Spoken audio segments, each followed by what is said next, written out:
Hello दोस्तों, नमस्कार। आप सबका बहुत बहुत स्वागत है मेरे यूट्यूब चैनल पे। दोस्तों, आज बहुत दिनों बाद टाइम मिला है वीडियो बनाने का, क्योंकि पीछे 10 दिन से हमारे यहाँ नेट का भी सुविधा नहीं था, बंद कर दिया गया था।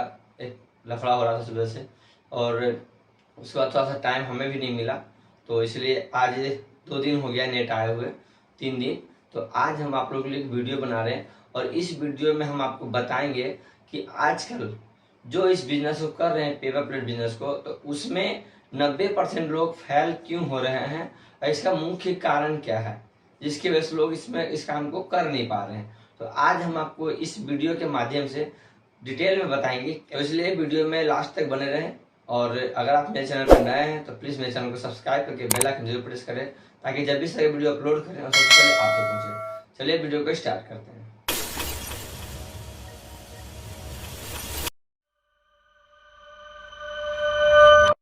दोस्तों, जो भी लोग इस बिजनेस को कर रहे हैं, तो वो करने से पहले इसकी अच्छे से जानकारी नहीं लेते हैं। जानकारी क्या होता है लेना इस बिजनेस को करने से पहले, कि उनको इस बिजनेस के लिए कितना इन्वेस्टमेंट की जरूरत पड़ेगी, कहाँ कहाँ कितना इन्वेस्टमेंट करना पड़ेगा, और कैसे लोगों से मशीन ले, जिससे कि उनका ट्रेनिंग भी साथ साथ हो जाए और उनको फुल सपोर्ट मिले। क्योंकि जब तक आपको इस काम में सपोर्ट नहीं मिलेगा, तब तक आप इस काम को नहीं कर पाएंगे। अगर आप सोचते हैं कि हम किसी से भी मशीन ले करके और हम इस काम को कर लेंगे, तो वो पॉसिबल नहीं है, वो आप नहीं कर पाएंगे। क्योंकि इसमें 3 जगह पे इन्वेस्टमेंट करना पड़ता है। पहला होता है मशीन के लिए, दूसरा होता है डाइयाँ के लिए, और तीसरा होता है रॉ मटेरियल के लिए। तो आप इन तीनों जगह पे इन्वेस्टमेंट करते हैं, उसके बाद आपको सिर्फ और सिर्फ एक चीज़ का इन्वेस्टमेंट का ध्यान रखना होता है, जो कि है रॉ मटेरियल, कि आपको रॉ मटेरियल पे कितना इन्वेस्ट करना है। क्योंकि रॉ मटेरियल से ही आपका प्रॉफिट होगा, और रॉ मटेरियल से ही आपका काम को आगे बढ़ेगा, और रॉ मटेरियल से ही आपके काम करने का तौर तरीके होंगे। क्योंकि जितना रॉ मटेरियल होगा उतना ही आप काम कर पाएंगे, उतना ही मार्केट में आप सर्वाइव कर पाएंगे। क्योंकि डाई और मशीनें तो एक मार्ग है हमें इस काम को करने के लिए, लेकिन रॉ मटेरियल जो हुआ वो हमारा इस काम को बढ़ाने के लिए और इससे 2 पैसा प्रॉफिट कमाने के लिए रॉ मटेरियल की आवश्यकता होती है। तो आप लोग को रॉ मटेरियल में कितना खर्च करना है वो ध्यान देना है, डाइया में कितना खर्च करना है वो ध्यान देना है, और मशीनों में कितना खर्च करना है वो ध्यान देना है। क्योंकि 90% जो लोग हैं उनको इस चीज़ के बारे में नहीं पता है। वो लोग सिर्फ सस्ता के चक्कर में हो जाते हैं, पड़ जाते हैं, और वो बाद में नुकसान हो जाता है।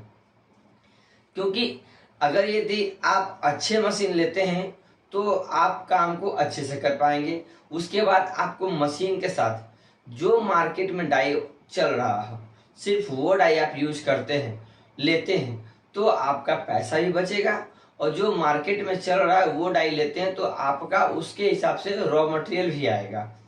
क्योंकि बहुत लोग क्या कर रहे हैं कि डाई मशीन के साथ में उनको डाई इतना सारा दे देते हैं कि मशीन से आधा जो वो होता है, जैसे मान लीजिए मशीन आपका 50,000 का है या 1 लाख का है, तो आपको 50,000 रुपये का आपको सिर्फ डाइयाँ में लग जाती है।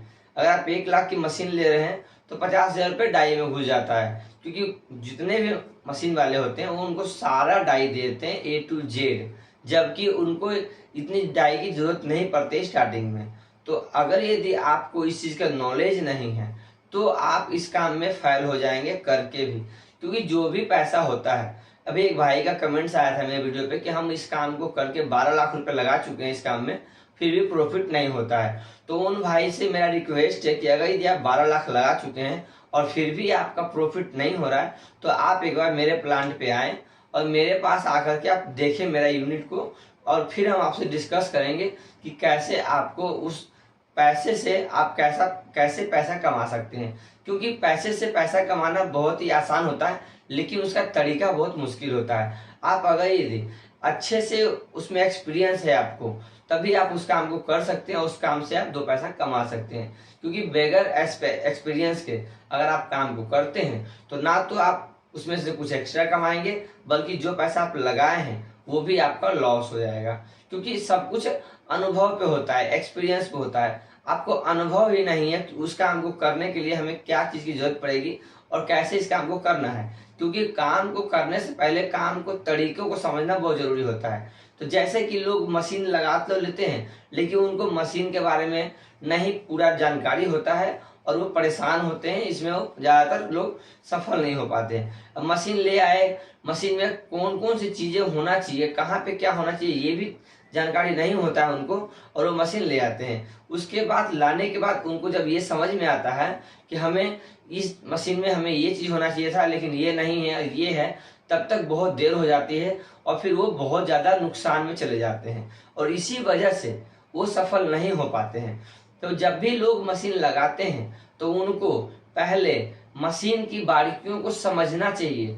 उसको जब भी आप जाते हैं तो आप मशीन को अच्छे से ध्यान दें, या फिर मशीन लेने से पहले जहाँ भी इस काम को हो रहा हो, प्रैक्टिकल किया जा रहा हो, वहाँ पे जाकर के पहले एक बार देख लें कि उस मशीनों में क्या फ़र्क है, क्या डिफरेंस है, कैसा मशीन है, उस तरीके से ही मशीन लिया जाए। क्योंकि अभी कुछ दिन पहले भी एक भाई मशीन लिए थे दिल्ली से, और लेने के बाद उनको मशीन तो सस्ता में मिल गया, लेकिन मशीन में कुछ पार्ट्स जो कि बहुत ज़रूरी होता है वो मशीन में दिया ही नहीं गया था। तो उन सब चीज़ों को लेकर के उनको तो पता नहीं, क्योंकि नए लोगों को सिर्फ मशीन पता होता है कि ये मशीन है, लेकिन मशीन होना कैसा चाहिए वो नहीं पता होता है, मशीन में क्या जरूरी चीज़ें होती है वो नहीं पता होता है, और इसी वजह से लोग परेशान हो जाते हैं, पैसा उनका फंस जाता है और फिर वो सफल होने की वजह पे ना सफल हो जाते हैं और वो फिर परेशान हो जाते हैं।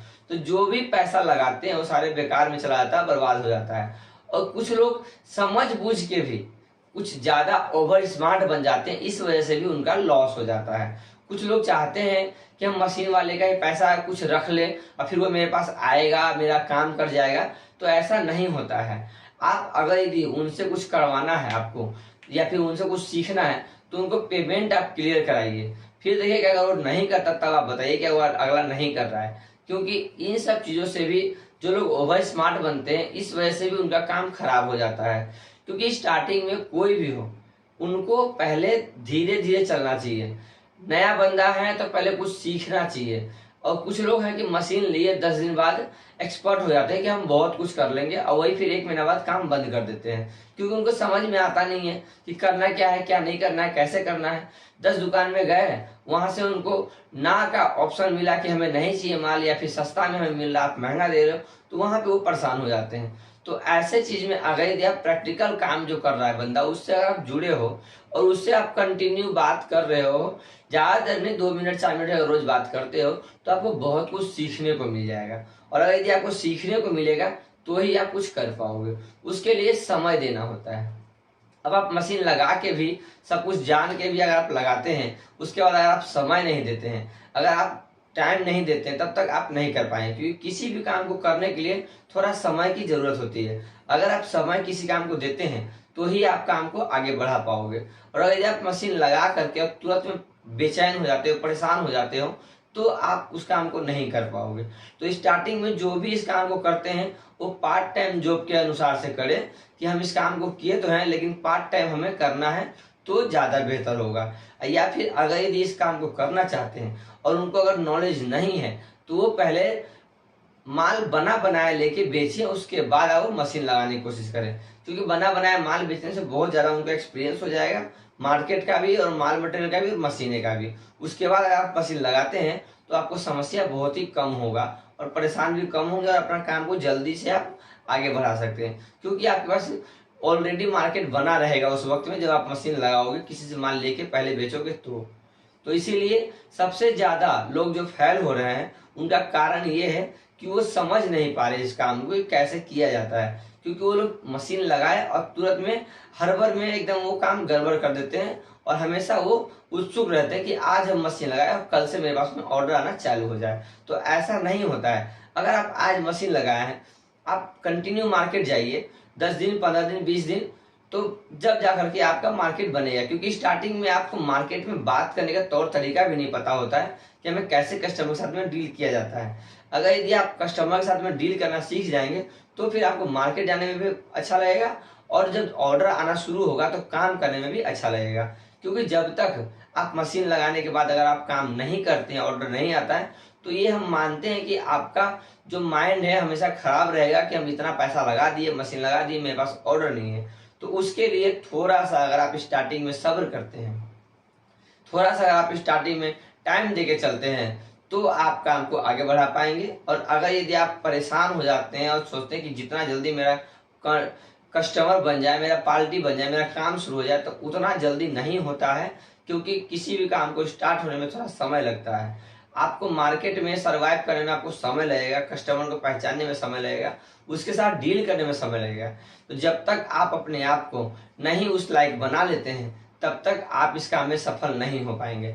और अगर यदि आप इस काम में सफल होना चाहते हैं, तो पहले आप इस काम को करने से पहले आप इस काम के बारे में कुछ नॉलेज ले लें, कुछ सीख लें, समझ लें, उसके बाद करें, तो आपको ज़्यादा बेनिफिट होगा और आप अच्छे से काम को कर पाएंगे। तो उम्मीद है आपको इस वीडियो से बहुत कुछ सीखने को मिला होगा। अगर ये वीडियो पसंद आया हो तो वीडियो को लाइक करके चैनल को सब्सक्राइब करना ना भूलें, साथ ही बेल आइकन जरूर प्रेस करें, ताकि जब भी इस तरह का वीडियो अपलोड करें तो सबसे पहले आप तक पहुंचे। तो चलिए मिलते हैं नेक्स्ट वीडियो में, तब तक के लिए धन्यवाद।